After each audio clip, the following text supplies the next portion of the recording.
कहानी लुधियाना के पास रहने वाली मोना की है। मोना का वैसे पूरा नाम मनदीप कौर है। मनदीप कौर एक ठीक ठाक परिवार से, उसके 2 भाई, माता पिता, दिखने में खूबसूरत, लेकिन शुरुआत से ही वो बहुत पैसे बहुत कम वक्त में कमाना चाहती थी और इसीलिए वो शुरू से ही गलत रास्ते पर चली और हमेशा कुछ सोचती थी कि कैसे जल्दी से जल्दी पैसा कमाया जाए।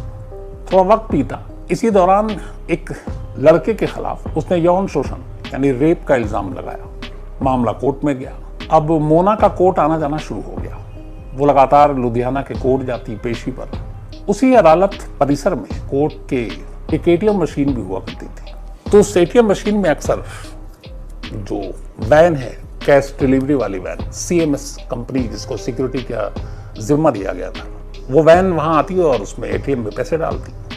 जो वैन में पैसे डालने के लिए वहां आता, सीएमएस कंपनी का एक मुलाजिम, उसका नाम था मनजिंदर सिंह। उसे प्यार से और मनी भी लोग कहते थे। तो वो अक्सर कोर्ट आता और उसी एटीएम मशीन में पैसे डालता। तो कई बार उसने देखा कि एक गाड़ी आती है वैन, उससे पैसे एटीएम में डलते हैं और उसमें एक शख्स है जिसका नाम है मनी। शुरुआती बातचीत हुई, फिर दोनों में दोस्ती हो गई। अब धीरे धीरे मनजिंदर जो है यानी कि मोना, वो अब पूछताछ करने लगी कि ये बताओ कि ये पैसे कैसे डलते हैं, कहाँ से आते हैं, क्या करते हैं, क्योंकि दोस्ती थी, सब चल रही थी। इसी दौरान इसी फरवरी में एक शख्स से उसकी मुलाकात होती है जिसका नाम है जसविंदर सिंह। मोना की जसविंदर सिंह किसी बार में मॉकटेल बनाने का काम करता था। दोनों की मुलाकात हुई, मुलाकात दोस्ती में बदली, दोस्ती प्यार में, और दोनों ने फरवरी में शादी कर ली। अब मोना और जसविंदर ये दोनों पति पत्नी। इधर कोर्ट में वो रेप वाला केस चल रहा है, वो लगातार कोर्ट में आ रही है। इधर एटीएम मशीन से पैसे लगातार कोर्ट में आ रहे हैं और उस चक्कर में मनी से मुलाकात हो रही है। अब उसने मनी से पूरे एटीएम सिस्टम के बारे में जानकारी लेनी शुरू की। हर छोटी छोटी चीज जब पूछना शुरू किया तो एक दिन मनी ने मजाक में कहा कि तू इतनी जानकारी ले रही, क्या तुझे बैंक लूटने का इरादा है? तो उसने कहा बहुत मुमकिन है, हो सकता है लूट लूं। उससे लगा मजाक है, लेकिन मोना का ये मजाक नहीं था। अब उसके दिमाग में कुछ और चल रहा था। उसने पता किया कि एटीएम मशीन में जो पैसे आते हैं सीएमएस की गाड़ी से, उस सीएमएस की गाड़ी में पैसे कहाँ रखे जाते हैं, वो कौन सी जगह है और वहां पे कितने पैसे होते हैं। तो उसने जब पता करना शुरू किया तो उसको पता चला कि लुधियाना में एक जगह है जहाँ सीएमएस कंपनी का ऑफिस है और वहाँ सारे पैसे इकट्ठे होते हैं और फिर उन पैसों को अलग अलग इस सीएमएस की गाड़ियों में शहर के अलग अलग इलाकों में भेजा जाता ताकि वो एटीएम मशीन में पैसे डाल सके। अब चूंकि मनी उसी सीएमएस का एम्प्लॉय था, उसे पता था।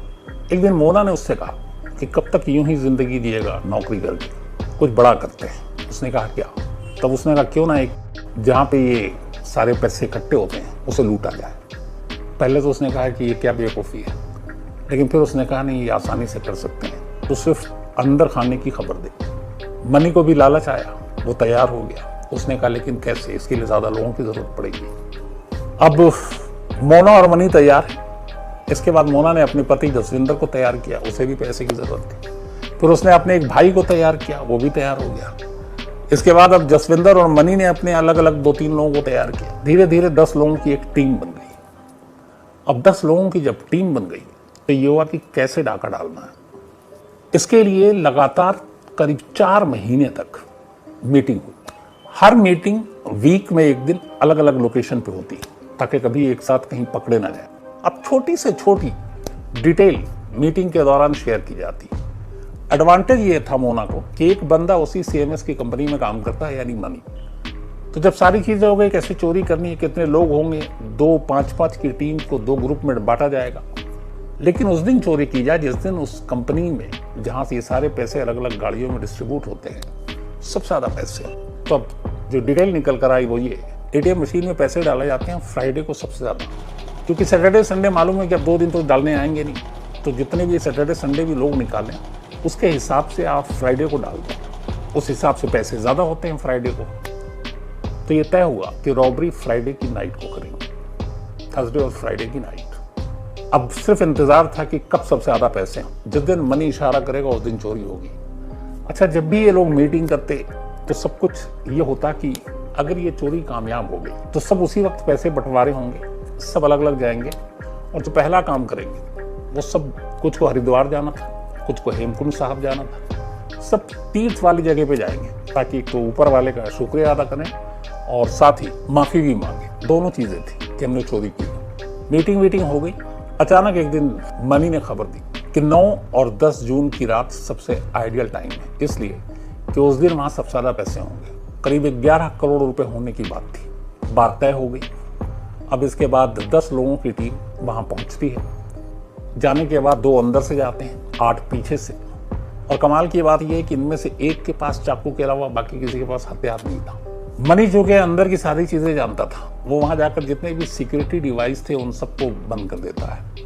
जो सीसीटीवी कैमरे हैं उनको भी बंद कर देता है। और जो गनर और गार्ड थे उसे ये भी पता है कि रात में उस दिन कितने की ड्यूटी है, कम लोग, तो उन पे ये लोग काबू पा लेते हैं। उन सबको एक अलग रूम में बंद कर देते हैं। फिर वॉल्ट रूम में जाते हैं जहाँ पैसे थे, वहाँ लोग गिन रहे थे पैसे, उनको अलग बंद कर देते हैं। फिर उन सारे पैसों को 3 बैग में भरते हैं और भरने के बाद वहीं की एक सीएमएस वैन उसको उठाते हैं और उसके बाद उसमें सवार होते हैं। ये लोग रात करीब 2 बजे के आसपास पहुंचे और सिर्फ 1 घंटे के अंदर सारा कुछ कर डाला। पैसे लेकर अब 10 लोग वहां से निकल लेते हैं। इन्हें अभी ये भी पता नहीं कि इन्होंने कितने पैसे लूटे।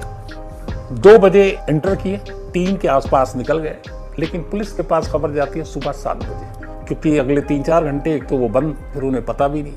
जब मॉर्निंग में बाकी लोग आते हैं, फिर उनके मेन बॉस को फोन किया जाता है, भगदड़ मच जाती है, सब लोग आते हैं। अब पुलिस को बताया जाता है। पुलिस के भी हाथ पैर फूल गए। शुरू में कहा गया 4 करोड़, फिर कहा गया 5 करोड़, फिर 6 करोड़। आखिर में उस 10 तारीख की शाम तक गिनते गिनते पता चला कि टोटल 8 करोड़ एंड 49 लाख, यानी कि 8.5 करोड़ रुपए के करीब लूट कर ले गए सीएमएस के उस ऑफिस से। अब इतनी बड़ी रकम, शहर के कमिश्नर की भी हवा खराब। वो खुद मौके पर पहुंचे, जांच हुई, वहां देखा तो पता चला कि यहाँ तो सिक्योरिटी सिस्टम ही नहीं है। जहाँ पे इतने करोड़ों रुपए रखे हों तो वहाँ कुछ तो इंतजाम हो। इंतजाम के नाम पे लचर। गुस्सा भी आया पुलिस वालों को, लेकिन पहले तो ये था कि चोर को पकड़े। अब तफ्तीश शुरू हुई। सबसे पहले पुलिस ने उस रात उस एरिया के जो जितने भी सेलफोन एक्टिव थे, ताकि बाहर के कुछ लोगों के नंबर हों तो पकड़ में आसानी आ जाए, उनको ढूंढे। हैरत की बात यह थी कि उस रात जितने भी कॉल डिटेल खंगाले गए, कोई भी सस्पिशियस नंबर नहीं आया। उसकी वजह यह थी कि इन 10 के 10 ने पहले से तय कर रखा था कि कोई भी फोन यूज नहीं करेगा। अब इनका फोन यूज हुआ नहीं। पुलिस तलाशी इधर उधर ले रही। नेक्स्ट डे मॉर्निंग में लुधियाना से बाहर एक जगह पर इनको सीएमएस की वो वैन लावारिस पड़ी मिलती है, अंदर कोई पैसे नहीं। अब उस वैन जहाँ पे मिली, वहां पे पुलिस ने फिर वहां के भी सारे कॉल डिटेल खंगालने शुरू की कि यहाँ पे कौन कौन से फोन एक्टिव थे। और वहां से एक नंबर मिला। उस नंबर के थ्रू पुलिस वहां से थोड़ी दूर एक गांव में पहुंची। जिसका वो नंबर था उसके घर पे दबिश डाली। उस बंदे से पूछताछ हुई, उसको पकड़ा, उसके पास से कुछ पैसे भी मिले, लेकिन आगे वो कुछ बता नहीं रहा और उसे कुछ कह रहा मुझे पता नहीं, मुझे तो किसी और ने काम दिया था। उसकी निशानदेही पे 2 और को पकड़ा गया, उसके पास से भी पैसे मिले, लेकिन असली कौन है और बाकी इनके पास से उतने पैसे नहीं मिले, बाकी रकम कहाँ है, पुलिस अंधेरे में। सारी टीम लगा दी गई। इसी दौरान में हुआ ये कि इस बैंक रॉबरी के 48 घंटे के अंदर अंदर पुलिस ऐसे क्राइम के बाद सोशल मीडिया पे भी बहुत नजर रखती है। एक जगह एक सोशल मीडिया में पुलिस ने देखा कि एक नौजवान 500-500 की गड्डी के साथ रील बना रहा और उसको उसने पोस्ट कर दिया। करीब 8.5 करोड़ की रॉबरी हुई है। उसके 48 घंटे के अंदर एक लड़का रील बना रहा है, वो भी 500 के नोटों की गड्डियों के साथ। पुलिस को लगा ये मामला क्या है। फिर ये अब तक की तफ्तीश में पुलिस को लग गया था कि बिना किसी भेदिए के ये लूट नहीं हो सकती, यानी सीएमएस का कोई एम्प्लॉय शामिल है। अब सारे लोगों को बुलाया गया जिन जिन की ड्यूटी थी, लेकिन उसमें मनी नहीं आया। जब मनी नहीं आया तो फिर कंपनी को भी शक हुआ। पुलिस को इन्फॉर्म किया गया कि ये बंदा है। अब पुलिस ढूंढते ढूंढते मनी के घर पहुंच गई। मनी के घर पहुंची तो वो मिला। उसने कहा नहीं, मेरी तबीयत ठीक नहीं थी, मैं नहीं आया। लेकिन पुलिस ने अब तलाशी लेनी शुरू की। उसके घर के अलग अलग जगहों से पुलिस को 1 करोड़ रुपए मिले और वो उसी कंपनी के थे। अब ये साबित हो गया। अब पुलिस ने उसे सख्ती से पूछताछ की। फिर उसने बताया और भी पैसे हैं। उसने अपने घर के सेप्टिक टैंक में प्लास्टिक में लपेट कर गड्डियों को फेंक रखा था। जो पहले 3 लड़के पकड़ाए थे उनके घर की नालियों में उन्होंने पैसे प्लास्टिक में लपेट कर फेंक रखा था। पुलिस वालों को बेचारे सीवर और सेप्टिक टैंक में उतरना पड़ा। नोटों को निकाल कर धो कर सुखाते हुए तस्वीरें हैं। खैर, अब जब मनी हाथ आया तो फिर पता चला कि मास्टरमाइंड कौन है। और मनी ने शिनाख्त की जो रील है, जो 500-500 की गड्डियां बनाकर खुद ही सोशल मीडिया पे डाल के अपनी पैर पे कुल्हाड़ी मार रहा है, वो कोई और नहीं बल्कि मोना का भाई है, जो इस रॉबरी में शामिल था। अब पुलिस उसके भाई तक पहुंची। भाई से पहुंची तो भाई को गिरफ्तार किया। उसके पास से भी पैसे मिले। अब चूंकि मोना का नाम आ गया था, मनी ने सारी कहानी उगल दी, तो अब मोना के घर पे भी पहुंची। वहां की तलाशी ली तो कुछ पैसे मिले, लेकिन लगा कम है। घर के बाहर खड़ी हुई थी एक स्कूटी। जब स्कूटी की डिक्की और बाकी चीजें खोली, उसी में से लाखों रुपए मिल गए। वो सब छुपा कर गई थी। अब धीरे धीरे करके एक एक तो सब हाथ आ गए, लेकिन मास्टरमाइंड मोना और उसका पति जसविंदर सिंह दोनों फरार।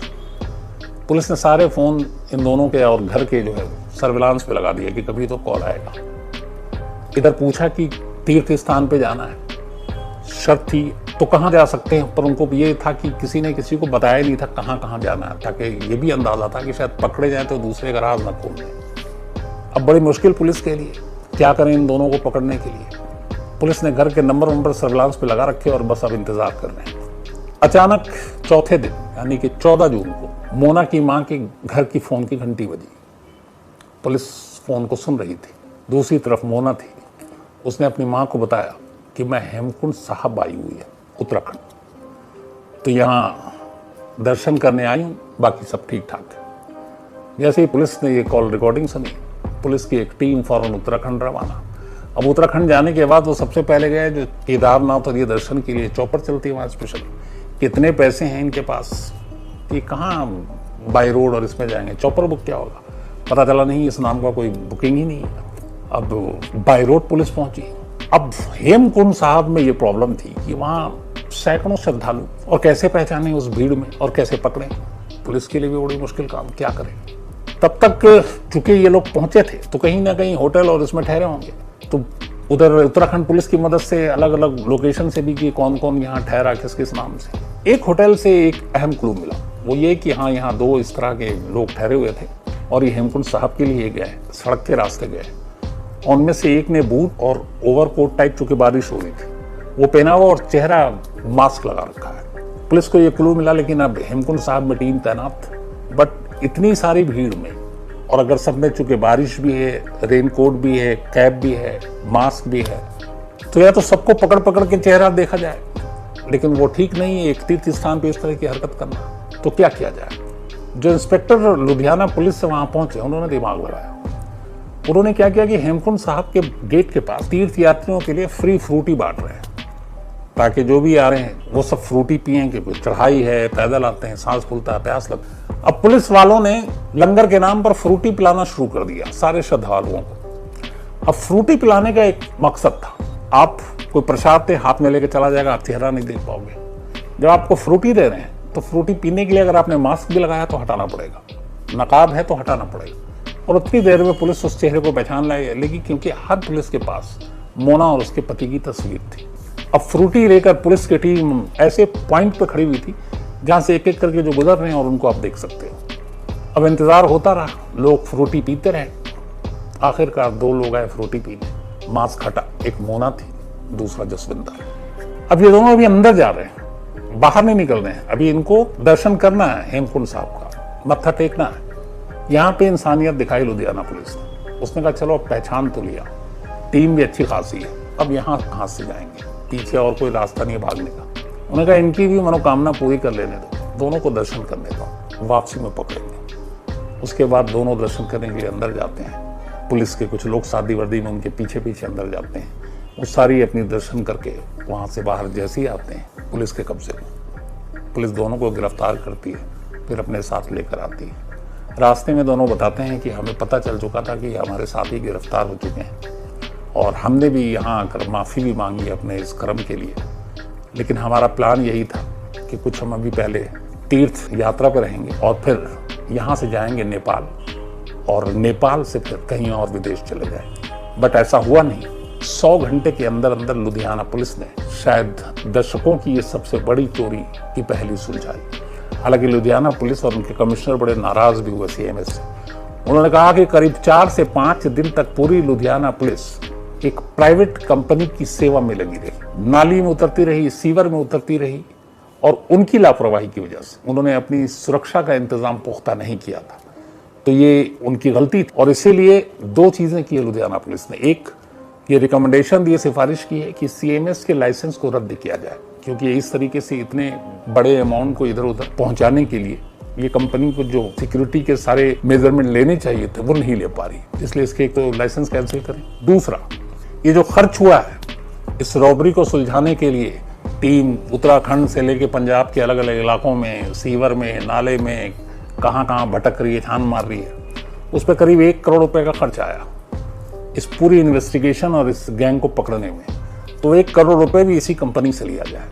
तीसरा, पंजाब के डीजीपी ने इस हाल के वक्त की सबसे बड़ी चोरी को 100 घंटे के अंदर अंदर सुलझा लेने के लिए इस टीम में शामिल जितने भी पुलिस वाले थे उन सबको 10 लाख रुपए देने का भी ऐलान किया है। और ये जो मोना है, मनदीप कौर उर्फ मोना, ये फिलहाल पंजाब में डाकू हसीना के नाम से भी मशहूर है। और पुलिस के हिसाब से ये इसकी दूसरी शादी थी जसविंदर से, और जसविंदर से भी इसने यही कहकर शादी की थी कि वो एक वकील है। हालांकि उसका पति भी इस चोरी में क्यों शामिल हुआ मालूम नहीं, लालच शायद इसकी एक वजह हो सकती है, लेकिन उसने उससे भी यही कहा। तो कुल मिलाकर पति, पत्नी, भाई और वो जो मनी बैंक में मनी के नाम पे काम कर रहा था वो भी, और बाकी जितने लोग हैं लगभग सब अरेस्ट हो चुके हैं, 2 को छोड़कर। उनमें से एक की खबर है कि वो शायद दुबई भाग गया है। और 8.49 करोड़ रुपीस में से अब तक करीब 6 करोड़ रुपए पंजाब पुलिस ने बरामद कर लिए हैं। यानी कि अभी भी 1.5 करोड़ रुपए बरामद होना बाकी है, जो शायद 2 लोग भागे हुए हैं उनके पास से मिल जाए, क्योंकि इन्होंने एक चीज तय किया था कि जब ये रॉबरी कामयाब होगी तो पैसे का बंटवारा उसी वक्त होगा और सब अपने अपने रास्ते जाएंगे, कोई एक दूसरे से कांटेक्ट नहीं करेगा। और इसीलिए लोगों ने फोन का भी इस्तेमाल नहीं किया। लेकिन जब रॉबरी हो गई, 3 दिन बीत गए, तो मोना को लगा कि चलो अब सब कूल, और उसने एक फोन किया अपने घर, और वही उसने गलती की और उससे उसका लोकेशन मिला और वो पकड़ी गई।